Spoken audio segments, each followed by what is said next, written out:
Hi, this is John Galvez with Markon, and this morning I'm in the Huron region taking a first look at some romaine, some of the first romaine that shippers are packing in this area.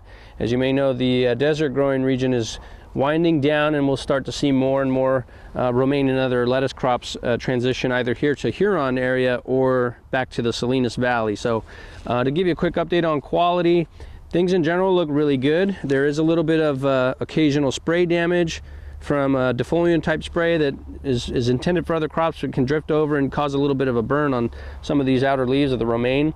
That's pretty sporadic and occasional. It's not too big of a concern right now.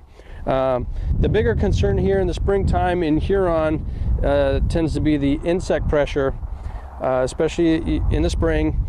And we're not seeing too much in this field. That can change overnight as we've seen in the past, but what we would recommend is you may be used to cutting your romaine on a diagonal here to get rid of the core and sort of that bottom waste material, which is good. You can maximize yield that way. But what we're going to recommend this time of year is for you to cut it a little bit higher and cut it straight across, because what you'll see is that most of the insect concentration is right here at the base of the head, right in that core area.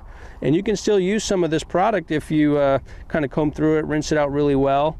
But what you'll see is if there are insects, this is typically where you're going to find them, right down here at the base.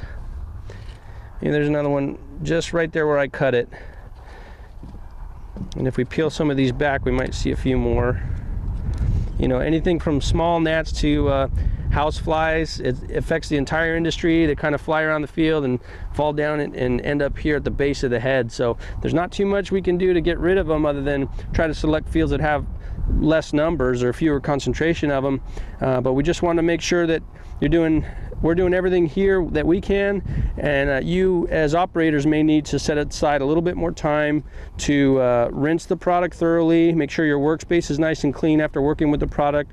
Internally, the stuff looks great, so there's still a lot of good yield there, but we may need your help in getting rid of some of those insects before serving to your customers. And hopefully you can bear with us. It's a common issue here in the springtime. We'll have inspectors in this area and throughout the transition updating you. So thanks for watching, and we'll see you next time.